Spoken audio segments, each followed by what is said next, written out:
talk to Tim Lawton. He's a Conservative MP and member of the Home Affairs Select Committee. Good morning to you. Morning, Julia. Thank you so much for joining us. This has been such a hot potato issue I think since every single day I've been a journalist, actually, Tim. It's quite unprecedented for a Home Secretary, a member of the government, to write to the Lords and say, effectively, don't defy the House of Commons. But she's perfectly within her rights to do so, isn't she?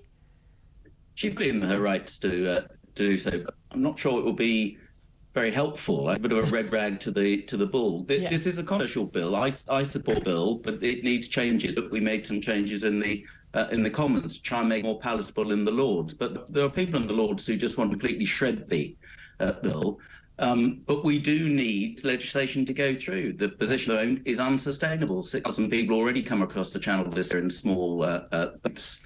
And the immigration system in this country is still broken. Something has to be done, and this bill is a legitimate attempt to try to end the whole system again. And indeed, we see a lot of public support. And anyway, it's gone to the House of Commons, which is an elected chamber. And this is the key thing, isn't it? It's the role of the House of Lords to improve legislation, to say, oh, hold on a minute, you've not spotted this problem because, this person happens to be an expert on this field and is now a peer. That's a very important role as a check and balance that the House of Lords has. But ultimately, these people are not elected. There are some experts, there are some very, very good people, many of whom we speak to on this show, in the House of Lords. There are also a lot of, frankly, ex-failed politicians, people, would you mind bumping over because we need your seat for a failed minister and there's a lot of people who, frankly, I don't want to have a say over my elected MP when it comes to legislation.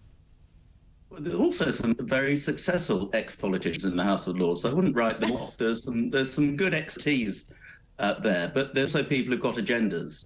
And the problem is that there are people who are approaching this bill from a perfectly legitimate human rights perspective, entirely seeing it from the perspective of refugees. That's fine. But they've got to come up with an alternative for how we deal with the situation where many of the people coming across the channel are not legitimate refugees. They are bogus asylum seekers who are gaming the system, taking advantage of the hospitality of the British taxpayer. And the people who lose out most of all are genuine asylum seekers to whom we have a tradition of offering safe haven. And they're effectively being bumped with people who can afford to pay ruthless smugglers, and that's what we've got to clamp down. And of course, this idea that we have, if we have these sort of safe and legal routes that people can come, they can apply instead of actually having to apply once they get to this country. And we don't have many. I think there's only 5 countries you can do that from currently. The point is that most of these young men would probably not qualify and they'd still come on these boats. And the solution seems to always be offered from the sort of the human rights lobby is always, well, really, they don't think that we should have borders at all and we should have an open door policy to anyone who comes to this country from somewhere, not where they've been tortured or they're threatened, their life is threatened, but from just a country that's not very nice to gay people or a country that's not got very good economic opportunities. Well, that's most of the world. And it's completely unsustainable. We cannot be the refugee camp to the whole of the world.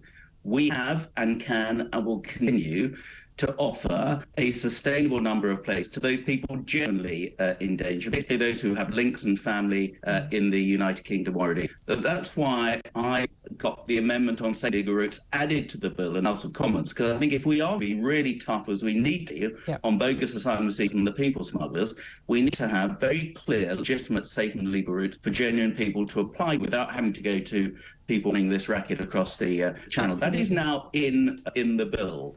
And that means that there will still be people who are people smugglers because they haven't got a good case to apply for asylum. And we need to absolutely clamp on them like a ton of bricks, which is why this firm legislation needs to go through, why we need a Rwanda scheme so that people can be put on a plane to Rwanda, because in many cases it's really difficult to return them to their own countries. So once they make to UK waters, effectively they are for the foreseeable. And that's what we've got to stop. That's just not fair on the British affair, and it's not fair on genuine asylum.